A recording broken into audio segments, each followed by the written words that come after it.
बराचसा उशीर झाला आणि बऱ्याच मंडळीला असा प्रश्न पडला असेल की इतके सत्कार कशासाठी. सत्कार यासाठी असतात की त्या माणसाच्या हाताने सत्कार्य कसं करून घ्यायचं त्यासाठी सत्कार वाढवले जातात.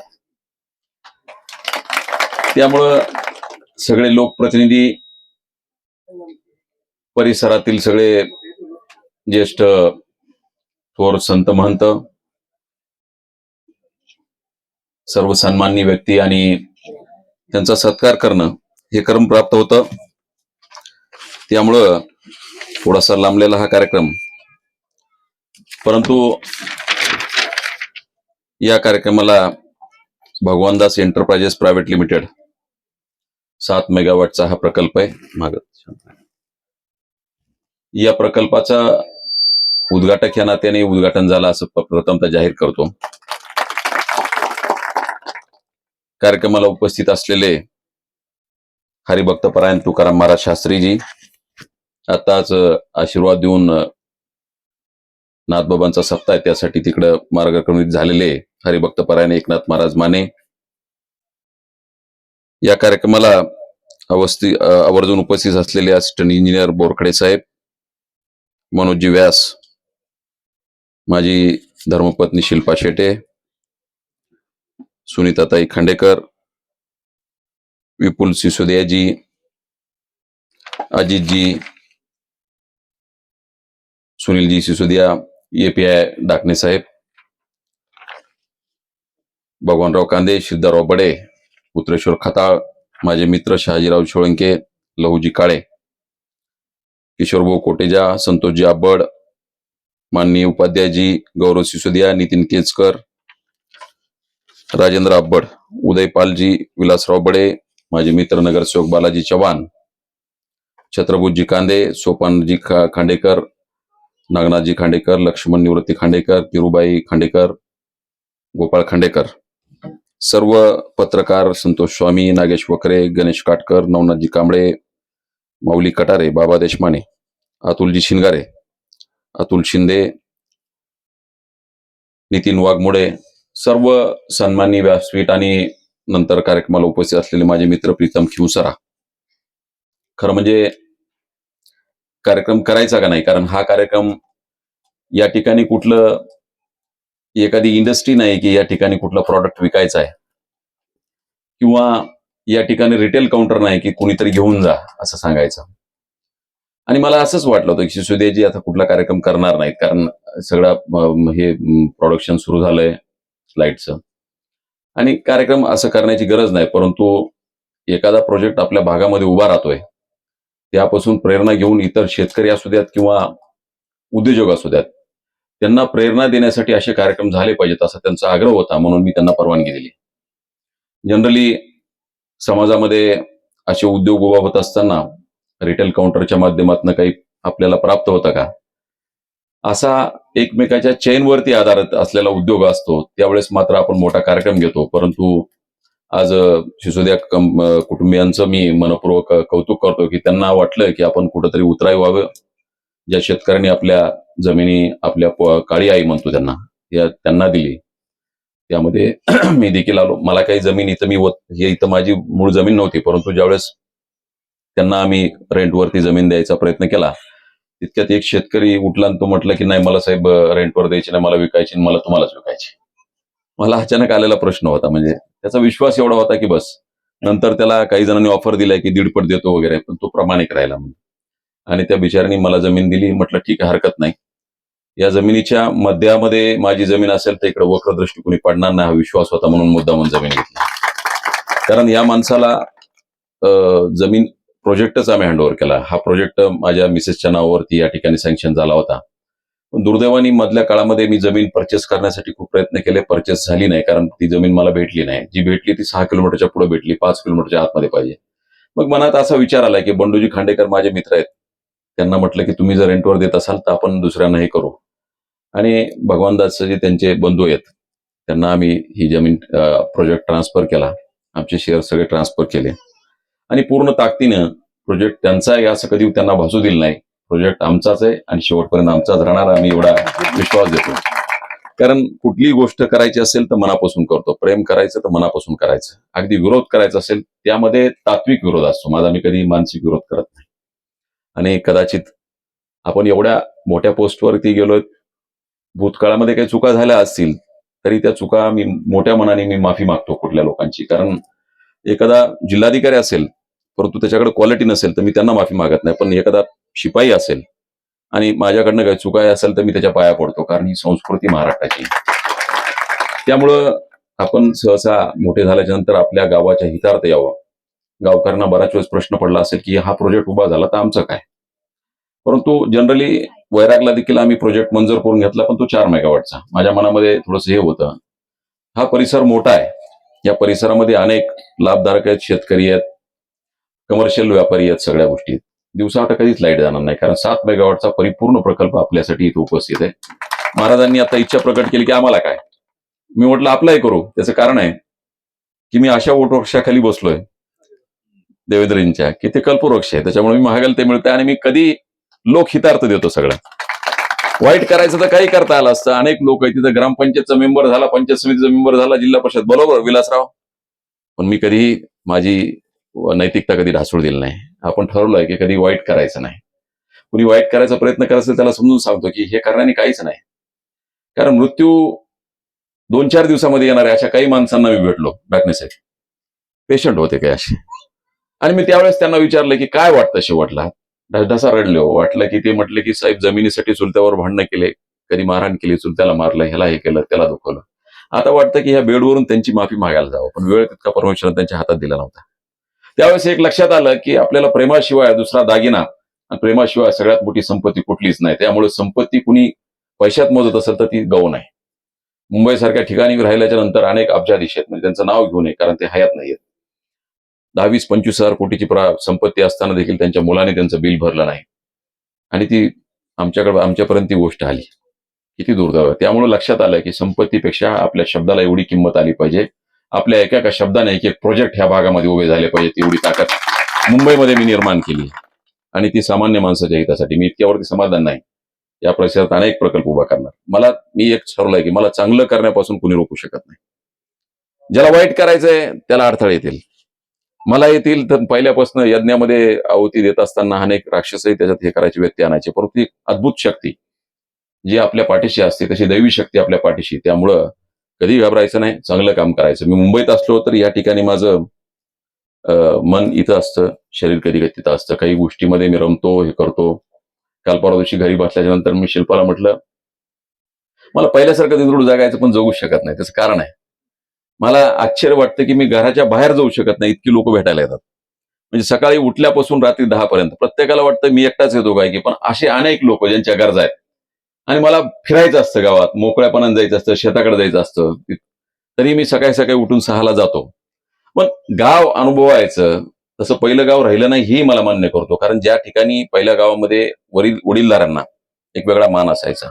वडीलधारांच्या समोर दिसल्यानंतर दारू पिणारा माणूस समोर येत नव्हता. आज दारू पिणारे माझ्या अंगावर येतात, ह्याच्यापेक्षा दुर्दैव काय असं. वाईट वाटतं की आपले संस्कार आपण आपल्या मुलांना काय दिलेत. म्हणजे तुम्हाला हे खेदजनक बाब आहे, खेदजनक बाब आहे. या दिंडूरमध्ये अनेक लोकांचे लिव्हर फेल झालेली अगदी कमी वयातली मुलं बघितली. पुढी विनंती माझी की आपल्या परिसरातल्या लोकांना संपत्ती किती करण्यापेक्षा संतती मात्र जपा. लिस्ट काढली तर 70-80-100 मुलं येतील की ज्यांची फक्त ह्याच्यामुळे वाईट वाटतं की आपण ह्याच ठिकाणी काम करतोय. कदाचित कधी कधी राग बी येतो, वाटतं कशाला करायचं, ज्यांना कळत नाही त्यांच्यासाठी कशाला करायचं. पण ठीक आहे, चांगल्या लोकांची संपत्ती आपल्या पाठीशी, चांगली लोक आहेत. या ठिकाणचं मार्केट, सिसोदियाजी, या ठिकाणी बाहेरगावचे 60 ते 70% लोक येऊन या ठिकाणी मार्केटमध्ये आपले आपले व्यवसाय उभा केलेत. त्यांना यत्किंचितही त्रास होत नाही, परिणामी आम्हालाही त्रास होतो. शहाजीराजे, आज तुम्ही मला विचारलं इथं एवढे उद्योग कसे आहे, मी म्हटलं या ठिकाणी फ्रीडम आहे. या ठिकाणी ह्या भागामध्ये येऊन उद्योग उभा करणारा कदाचित माझ्या वैचारिकचा विरोधक असेल तरी मी त्याची अनुमती, कधी त्यांच्यात अडथळे आणत नाही. ही दुसरीकडे होत नाही, हे दुसरीकडे होत नाही. त्यांना वाटतं की सद्दी आमचीच, आम्हीच इथले राजे. मी म्हटलं वैचारिक विरोध असेल, परंतु तो व्यक्ती त्याच्यावरती श्रद्धा ठेवून असेल तर त्याला बिलकुल परवानगी आहे. त्याचं कारण आहे, या ठिकाणी कुणाला त्रास होणार नाही. सगळ्यात पॉवरफुल तर आम्ही आहेत ना. अरे आम्हीच ठरवलंय की या भूमीमध्ये जे जे कोण लोक काम करायला येतील, या दिंडूरचं मार्केट इतर गावांची कधी कम्पेअर होणार नाही. अगदी परळीपासून बीडपर्यंत जा तुम्ही, लक्षात घ्या, आपलं मार्केट सेफ आहे का. जे आलेली पाहुणे मंडळी त्यांचा आम्ही रिस्पेक्ट करतो. आम्ही तुमचा त्याच पद्धतीने रिस्पेक्ट केला, लक्षात घ्या. छोट्या मोठ्या गोष्टी प्रत्येक प्रोजेक्टमध्ये होत असतात, विसरून जा, कारण आम्ही ताकदीने पाठीशी सगळं पोलीस प्रशासन असू द्यात, काही गोष्टी चुकत असतात. आणि लक्षात घ्या, कदाचित चंद्राला असं कधी का काळं दिसतं, त्यामुळं त्याला नजर लागून मग तसं असतं, अशा गोष्टी होत असतात. परंतु आज एवढा मोठा प्रोजेक्ट बघितल्याच्या नंतर मी त्याच्या डेप्थमध्ये गेलो. माझं प्रत्येक भाषण ज्या त्या प्रोजेक्टच्या अनुषंगाने करावंच लागतं, कारण मी मुख्य वक्ता असतो. 1839 साली फ्रेंचमध्ये एक एडमेंड बेकरेल नावाचा एक शास्त्रज्ञ होता. त्याचं वय फक्त 19 वर्ष होतं. आणि आपण लहानपणी आपण असा खेळ करायचो की सूर्य असा आला की त्या आपण एखादा ग्लास, मिरर, आरसा घेऊन यायचो, तर असं ते आपल्या इमारतीमध्ये इकडं तिकडं हे करायचो. त्याला एवढी उत्सुकता होती, त्यांनी फोटो व्हायोलेटिक सौर ऊर्जा त्या काळामध्ये निर्माण केली की त्यातून काही ऊर्जा निर्माण करतात. त्यावेळेचा एक छोटासा प्रयोग त्यावेळेस सक्सेस झाला. पण प्रॉपर सूर्य ऊर्जामध्ये जी क्रांती व्हायला 1954 उजळलं. 1954 ला अमेरिकेतले एक शास्त्रज्ञ होते बेल स्लॅब. बेल स्लॅबनी एक सिलिकॉन वरती बॅटरी तयार केल्या आणि त्या बॅटरी मात्र अंतराळामध्ये जे सॅटेलाइट दिसायचे की सॅटेलाइट उघडले जाते ते अतिशय महागडी, प्रचंड खर्चिक, जे अंतराळामध्ये वरती यान म्हणून जायचे, त्याच्यासाठी सौर ऊर्जा त्यावेळेस तिथं वापरली जायची, कारण त्या ठिकाणी काहीच अल्टरनेट सोर्स नव्हता, अल्टरनेट ऑप्शन नव्हतं. म्हणून त्या ठिकाणी त्यांनी ते प्रयोग केले. परंतु आज मला आनंद वाटतो की हे पॅनलचा जो खर्च होता हा 90% कमी झालेला आहे. ही कधी काळी महागड्या लोकांची, मोठ्या लोकांचं स्वप्न असायचं. घराघरामध्ये आज सौरचे दिवे लावले जातात, बाहेर पॅनल लावला जातो आणि हे केलं जातो. ही किमया 2014च्या नंतर प्रधानमंत्री मोदीजींमुळे झाली, हे विसरू नका. तुम्ही म्हणाल असं कसं म्हणाल? 2.8 गिगावॅट अशी आपली लाईट ह्या भारताची होती. 2.8. आज 150 गिगावॅट लाईट भारताची, आणि आपण जगामध्ये नंबर 3 ला आहोत. हा आपल्या अभिमानाची गोष्ट आहे. बोलणं फार सोपं असतं की नाही तुम्ही धर्माच्या नावावरती गोष्टी मारता, तुम्ही ह्याच्या मारते. धर्म म्हणजे आमची नैतिकता आहे, धर्म म्हणजे आमच्या कर्तव्य आहे, आम्ही कर्तव्याला विसरत नाही. लक्षात घ्या, आमच्या सनातनी संस्कृतीला हिंदू धर्मातल्या ज्याही गोष्टी आहेत त्या विज्ञानाशी रिलेटेड आहेत. त्याचा परिपाक म्हणून आम्ही सगळ्या गोष्टी करतो आहोत. ह्या जगातलं पहिलं विमान हे झालं असेल, परंतु तुकारामाच्या गाथेमध्ये देखील आलेलं आहे विमानाचं. म्हणजे आम्ही स्वयंभू आहोत. आमच्या कालानुरूप ह्या गोष्टी वेगवेगळ्या माध्यमातून पुढे येत असतील आणि जगाला हेवा वाटेल असं आम्ही 3 नंबरला आहोत. जगामध्ये ISA इंटरनॅशनल सोलार अलायन्स 118 देशांचं प्रतिनिधित्व आम्ही करतो आणि त्याचं ऑफिस गुडगाव दिल्लीला आहे. हा अभिमानाची गोष्ट लक्षात घ्या. जगाला एक दिशादर्शक, जग हवामान बदलावरती, लाईटवरती, ह्याच्यावरती अनेक परिषद, प्रगत राष्ट्रांनी देखील परिषदा घेतल्या, परंतु आम्ही जगाला हेवा वाटेल असं गुजरातमध्ये पहिल्यांदा मोढेरा नावाचं गाव आहे जे स्वयंचलित आहे, 100% सौर ऊर्जेवरती चालतंय. मी भगवानराव कांदेंना म्हटलं की माझी फॅक्टरी याच्यामध्ये, आणि मी खूप प्रयत्न केला की म्हणलं 100% आपण सौर ऊर्जेतलं महाराष्ट्रातलं पहिलं गाव उभा करू. दुर्दैवाने त्यांना कुठून बुद्धी सुचली, ती आहे ती जमीन त्यांनी वन विभागाला दिली, वन विभागातून परवानगी मिळणं फार कठीण आहे. म्हणून ते माझं स्वप्न अधुरं राहिलं. नाही तर मला संगम हे गाव छोटं टुमदार गाव होतं, 100% सौर ऊर्जेवरती करायचं होतं. मी चांगली स्वप्न बघतो आणि प्रत्यक्षात आणतो. जगामध्ये फिरत असताना, भारतामध्ये फिरत असताना त्या ठिकाणच्या चांगल्या गोष्टी या भागामध्ये कशा आणता येतील. कोचीचं विमानतळ आहे, भारतातलं पहिलं विमानतळ आहे किंवा जगातलंही असेल पहिलं, हे 100% सौर ऊर्जेवरती चालतं. अभिमानाची गोष्ट आहे की भारत कधी काळी फॉरेनर आलं तर फॉरेनर आला म्हणून त्यांच्याकडे अट्रॅक्शन बघायचं, एवढं आमची दुर्दैवी अवस्था होती. पण फॉरेनर आज भारताकडल्या प्रत्येक माणसाकडे शास्त्रज्ञ या नजरेने बघतात. हा अभिमान आहे आमचा. हे 14 पासून ते आतापर्यंत 11-12 वर्षामध्ये अनेक गोष्टी परिवर्तित झाल्या. PM जी कुसुम योजना आहे त्यातून आज कधी काळी विलासराव धडक विहीर असू द्यात, 10 विहिरी यायच्या गावामध्ये 100-200 तुम्हाला शिफारस पत्र द्यावं लागायचे. काही लोक त्यातल्या 10 विहिरीसाठी, श्रीधरराव बरोबर आहे, 10 विहिरीसाठी 100 लोकांचे पैसे घ्यायचे. ही दुर्दैवी अवस्था होती. अरे मागल त्याला धडक विहीर, मागल त्याला पंप, मागल त्याला शेततळं, मागल त्याला शौचालय, मागल त्याला घरं. अरे किती योजना आहेत ह्या. कंपॅरिझन करायला गेलं, आणि मी जर म्हटलं कोणी तर कंपॅरिझन करायला गेल्याच्यानंतर समोरासमोर बसा. विकास ही संकल्पना प्रत्यक्षात राबवण्याचं काम प्रधानमंत्री मोदीजींनी, आणि महाराष्ट्रामध्ये महाराष्ट्र मुख्यमंत्री सौर कृषी वाहिनीच्या माध्यमातून हा प्रोजेक्ट उभा आहे. देवेंद्रजींचं विजन आहे. आश्चर्य वाटेल तुम्हाला, देवेंद्रजींच्या ह्या विजनचा माननीय प्रधानमंत्र्यांनी इतका चांगला फायदा करून घेतला या प्रश्नाच्या बाबतीत, आणि ह्या देशाला समर्पित असलेली, जगाला 3 नंबरला गेलो तर आपण जगात 1 नंबरला देखील जाऊ, अशा पद्धतीची लाईट आपण या ठिकाणी उभा करण्याचा प्रयत्न केला. आणि मला अभिमान आहे की महाराष्ट्र या देशामध्ये टॉप 5 पैकी ही एक आहे आणि आपण भाग्यवान आहेत. कारण काही गोष्टी करायच्या ह्या वेगळ्या असायच्या. 1839ला हा लाईटचा हे झाला असेल, पण त्याच्यापूर्वी जगामध्ये वेगळं काय करावं, छत्रपती शिवरायांपासून शिकावं. तुम्ही म्हणाल असं का? जे औरंग्याला जमलं नाही, जे हुमायूला जमलं नाही, जे बाबरला जमलं नाही, असं आरमार पहिलं जगातलं उभा करण्याचं भाग्य आणि ते करून दाखवलं छत्रपती शिवरायांनी. ही महाराष्ट्राची भूमी आहे. डॉक्टर बाबासाहेब आंबेडकर ज्यावेळेस ऊर्जा मंत्री होते, कामगार आणि ऊर्जा मंत्री होते, त्यावेळेस त्यांना काय वाटलं, he was very visionary person. म्हणजे त्या महाराष्ट्रामध्ये यांचं महूला जरी जन्म झाला असेल तरी त्यांचं जे काही कर्मभूमी ती ही आहे. त्यामुळे ह्या कर्मभूमीमध्ये बाबासाहेब आंबेडकरांचं सगळं गेलं, उर्वरित आयुष्य गेल्यानंतर त्यांनी सेंट्रल बोर्ड स्थापन केला होता लाईटसाठी. त्यांना विजन होतं की कधी ना कधीतरी या ठिकाणी आपली लाईट उत्पन्न होईल. आणि पहिला बोर्ड, केंद्रीय जल आयोग, पहिला बाबासाहेब आंबेडकरांनी स्थापित केला होता. कदाचित युगपुरुष आणि महामानव या दोघांना म्हटलं जातं आणि आज महाराष्ट्र त्या संस्कृतीवरती पादांकरात करत आहे. या ठिकाणी अनेक प्रोजेक्ट्स आपल्याला उभा करायचे आहेत. या भागातल्या आलेल्या ज्या काही मागणी आहेत, बाबा तुमच्या तिकडची आली, प्रत्येक ठिकाणचं इव्हॅल्युएशन करून चांगल्या चांगल्या पद्धतीचे पूरक असे उद्योग उभा करण्याचा संकल्प या निमित्ताने आपण करतोय. या कार्यक्रमाला आपण सर्वजण उपस्थित राहिलात, खूप चांगलं वाटलं आणि सातत्याने आपण ही सेवा सातत्याने करत राहावं. नितीनजी कोटेजा यांचं आगमन झालं, त्यांचंही मनपूर्वक स्वागत करतो आणि आपण सर्वांना मनपूर्वक शुभेच्छा देतो. थांबतो. जय हिंद, जय महाराज. धन्यवाद.